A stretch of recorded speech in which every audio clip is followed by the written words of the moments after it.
बारिश की वो रात। कहते हैं बारिश का मौसम बड़ा ही सुहाना होता है। हर तरफ हरियाली और गीली मिट्टी की वो दिल को खुश कर देने वाली एक खुशबू। हर चीज की खूबसूरती मानो दोगुनी हो जाती है। आप कहीं भी जाओ, लगता है जैसे बारिश आपका पीछा ही कर रही हो। और अगर आपका पीछा बारिश के अलावा कोई और भी कर रहा हो तो। ये कहानी 24 साल के वरुण की है। वरुण दिल्ली से मुंबई अपनी जॉब के सिलसिले में आया था। हालांकि उसे मुंबई की फास्ट लाइफ कुछ खास पसंद नहीं थी, पर वो अपने काम के लिए बहुत पैशनेट था। अपने करियर को एक नई सीढ़ी पर ले जाने के लिए वो कुछ समय के लिए मुंबई आया था। वरुण अक्सर अपने ऑफिस से लेट निकलता था, कभी कभी तो इतना लेट कि वो ऑफिस से निकलने वाला आखिरी इंसान होता था। ऐसी ही एक रात वरुण को ऑफिस में बैठे बैठे रात के 11 बज गए थे। वो अपना सामान पैक करके बिल्डिंग से बाहर निकला तो उसने देखा कि बहुत ही घमासान बारिश हो रही है। अब ना ही वरुण को कोई ऑटो रिक्शा मिल रहा था और ना ही कोई कैब। वो बस एक कोने में खड़ा बारिश से बचने की कोशिश कर रहा था। तभी अचानक से वरुण के सर पर बूंदें पड़ना बंद हो गईं। उसने सर उठाकर देखा तो उसके सर पर एक छाता था और वो छाता लिए उसके साथ ही एक आदमी खड़ा हुआ था। वरुण ने मुस्कुराकर उस आदमी को थैंक यू कहा, पर उस आदमी ने कुछ जवाब नहीं दिया। वो बस चुपचाप खड़ा रहा। वरुण ने फिर से उस आदमी से बात करने की कोशिश की। वरुण ने कहा, आपका बहुत बहुत शुक्रिया, आपके जैसे लोग बहुत ही कम मिलते हैं। इस पर उस आदमी ने कुछ सेकंड्स बाद अपनी चुप्पी तोड़ी और कहा, मेरा मैं तो एक फकीर हूँ। कल किसी और को मिला था, आज तुम्हें मिला हूँ और कल किसी और को मिलूंगा।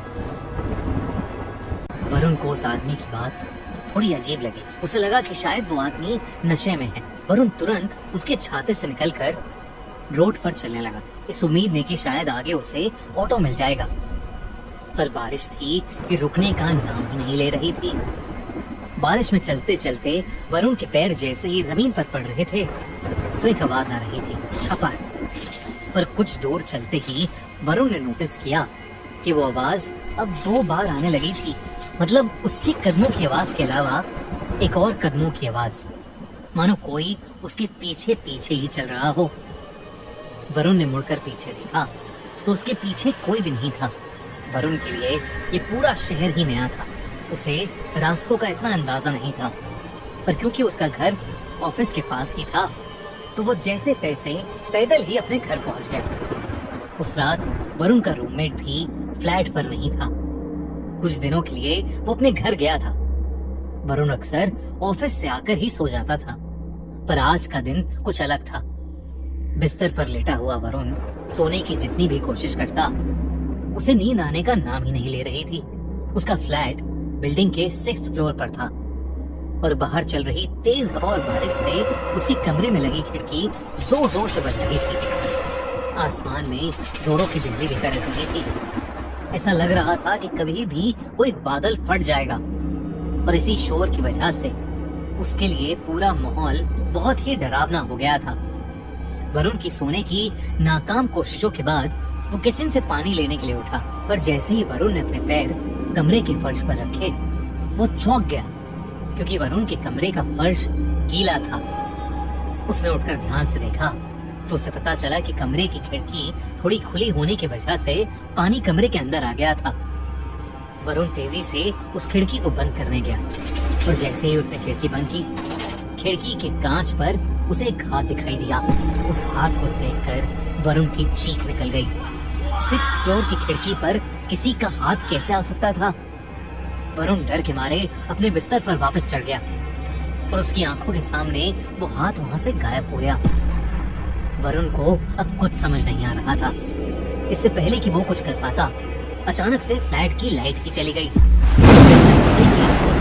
कॉल लगाने के लिए अपना फोन उठाया तो उसने देखा कि फोन को चार्जिंग पर लगाने के बावजूद उसका पूरा फोन डिस्चार्ज था, उसमें बैटरी ही नहीं थी। ये देखकर वरुण की हालत अब और खराब होने लगी थी। तभी उसे किचन से एक जोर से कांच टूटने की आवाज आई। वरुण उठकर किचन में गया तो किचन के फर्श पर एक कांच की टूटी हुई बोतल पड़ी हुई थी।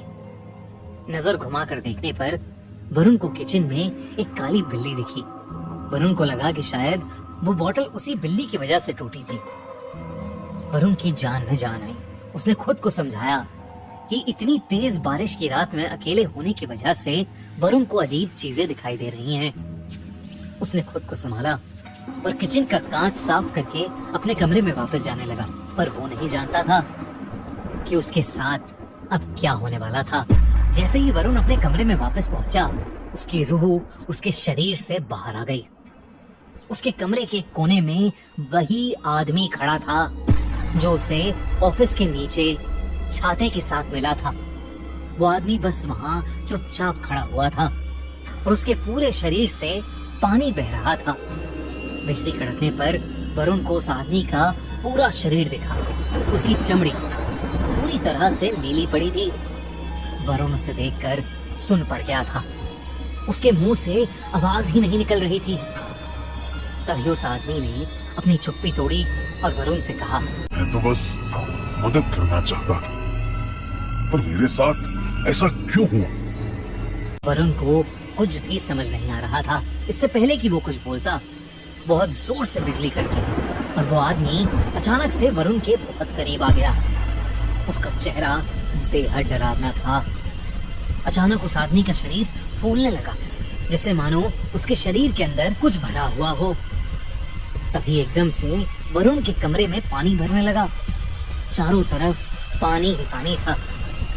इससे पहले कि वरुण कुछ कर पाता, वो पानी में डूबने लगा।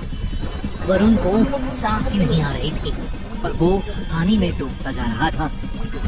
अगली सुबह जब वरुण का रूममेट घर आया तो उसने वरुण को फर्श पर गिरा हुआ पाया। उसने जैसे तैसे वरुण को उठाने की कोशिश की तो वरुण के मुंह से बहुत सारा पानी निकला, जैसे उसे किसी ने समुंदर से निकाला हो। वरुण होश में आया और उसने अपने रूममेट को पूरी बात बताई। जब वो डूब रहा था तो वरुण को एक सपना आया, मानो वो उस आदमी की जिंदगी को देख पा रहा था। उसने देखा कि एक ऐसी ही रात जब बहुत बारिश हो रही थी, वो आदमी ऑफिस से अपने घर जा रहा था। बारिश इतनी तेज थी कि जगह जगह पर बहुत पानी भर गया था। वो आदमी ऑफिस के नीचे खड़ा ऑटो ढूंढ रहा था। तभी उसके पास आकर एक औरत खड़ी हो गई। कुछ देर बाद उस औरत को लेने एक गाड़ी वहां पर आई, पर गाड़ी में बैठते समय उस आदमी ने देखा कि उस औरत का दुपट्टा गाड़ी के दरवाजे से बाहर निकल रहा था। बस उस औरत को यही बताने के लिए वो आदमी उस गाड़ी के पीछे तेजी से गया और उसका पैर एक बहुत ही गहरे गड्ढे में पड़ गया। वो गड्ढा इतना गहरा था कि वो आदमी उसके अंदर डूबने लगा और इससे पहले कि कोई उसे बचा पाता, उसके लंग्स में पानी भर गया था और उसकी वहीं मौत हो गई। जब वरुण ने अपने ऑफिस के एरिया के पास जाकर लोगों से इस बारे में पूछा तो उसे पता चला कि कुछ साल पहले एक पतला बूढ़ा आदमी वहीं बारिश में गड्ढे में मर गया था। ये सुनकर वरुण का दिल दहल गया था। कल रात उसकी मुलाकात जिस आदमी से हुई थी वो वाकई उसी बूढ़े आदमी की आत्मा थी। वरुण ने अगले ही दिन अपनी फ्लाइट बुक की और वापस अपने घर दिल्ली चला गया। उस दिन के बाद से वरुण को वो इंसान कभी नहीं दिखा, लेकिन आज भी तेज बारिश होते ही वरुण घबराहट के मारे कपकपाने लगता है।